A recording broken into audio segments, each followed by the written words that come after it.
कटरा से कुछ दूरी पर स्थित हसाली गांव में मां वैष्णवी के परम भक्त श्रीधर रहते थे। वे निसंतान होने से दुखी रहते थे। एक दिन उन्होंने नवरात्रि पूजन के लिए कुंवारी कन्याओं को बुलवाया। मां वैष्णो कन्या वेश में उन्हीं के बीच आ बैठी। पूजन के बाद सभी कन्याएं तो चली गईं, पर मां वैष्णो देवी वही रही और श्रीधर से बोली, सबको अपने घर भंडारे का निमंत्रण दे आओ। श्रीधर ने उस दिव्य कन्या की बात मान ली और आसपास के गांवों में भंडारे का संदेश पहुंचा दिया। वहां से लौटकर आते समय गुरु गोरखनाथ व उनके शिष्य बाबा भैरवनाथ जी के साथ उनके दूसरे शिष्यों को भी भोजन का निमंत्रण दिया।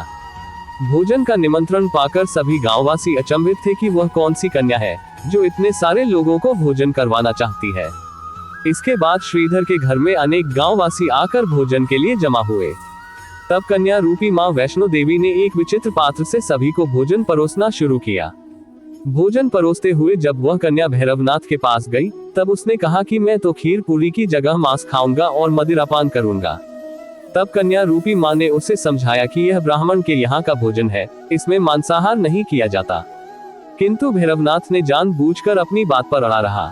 जब भैरवनाथ ने उस कन्या को पकड़ना चाहा, तब मां ने उसके कपट को जान लिया।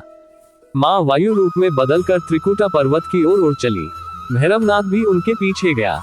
माना जाता है कि मां की रक्षा के लिए पवन पुत्र हनुमान भी थे। हनुमान जी को प्यास लगने पर माता ने उनके आग्रह पर धनुष से पहाड़ पर बाण चलाकर एक जलधारा निकाली और उस जल में अपने केश धोए। आज ये पवित्र जलधारा बाणगंगा के नाम से जानी जाती है।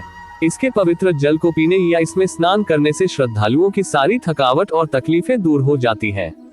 इस दौरान माता ने एक गुफा में प्रवेश कर 9 माह तक तपस्या की। भैरवनाथ भी उनके पीछे वहां तक आ गया। तब एक साधु ने भैरवनाथ से कहा कि तू जिसे एक कन्या समझ रहा है, वह आदिशक्ति जगदम्बा है, इसलिए उस महाशक्ति का पीछा छोड़ दे। भैरवनाथ ने साधु की बात नहीं मानी। तब माता गुफा की दूसरी ओर से मार्ग बनाकर बाहर निकल गईं। ये गुफा आज भी अर्धकुमारी या आदिकुमारी या गर्भजून के नाम से प्रसिद्ध है। अर्धकुमारी के पहले माता की चरण पादुका भी है। ये वह स्थान है जहां माता ने भागते भागते मुड़कर भैरवनाथ को देखा था। गुफा से बाहर निकलकर कन्या ने देवी का रूप धारण किया। माता ने भैरवनाथ को चेताया और वापस जाने को कहा, फिर भी वह नहीं माना। माता गुफा के भीतर चली गईं। तब माता की रक्षा के लिए हनुमान जी गुफा के बाहर थे और उन्होंने भैरवनाथ से युद्ध किया। भैरव ने फिर भी हार नहीं मानी। जब वीर लंगूर निढाल होने लगा, तब माता वैष्णवी ने महाकाली का रूप लेकर भैरवनाथ का संहार कर दिया। भैरवनाथ का सिर कटकर भवन से 8 किलोमीटर दूर त्रिकूट पर्वत की भैरव घाटी में गिरा। उस स्थान को भैरवनाथ के मंदिर के नाम से जाना जाता है। जिस स्थान पर मां वैष्णो देवी ने हठी भैरवनाथ का वध किया, वह स्थान पवित्र गुफा अथवा भवन के नाम से प्रसिद्ध है। इसी स्थान पर मां महाकाली दाएं, मां महासरस्वती मध्य और मां महालक्ष्मी बाएं पिंडी के रूप में गुफा में विराजमान है। इन तीनों के सम्मिलित रूप को ही मां वैष्णो देवी का रूप कहा जाता है। कहा जाता है कि अपने वध के बाद भैरवनाथ को अपनी भूल का पश्चाताप हुआ और उसने मां से क्षमादान की भीख मांगी। माता वैष्णो देवी जानती थी कि उन पर हमला करने के पीछे भैरव की प्रमुख मंशा मोक्ष प्राप्त करने की थी।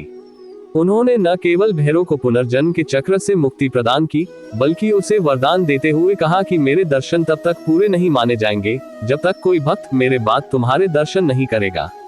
उसी मान्यता के अनुसार आज भी भक्त माता वैष्णो देवी के दर्शन करने के बाद करीब 3.25 किलोमीटर की खड़ी चढ़ाई करके भैरवनाथ के दर्शन करने जाते हैं। इस बीच वैष्णो देवी ने 3 पिंड सिर सहित एक चट्टान का आकार ग्रहण किया और सदा के लिए ध्यानमग्न हो गई। इस बीच पंडित श्रीधर अधीर हो गए।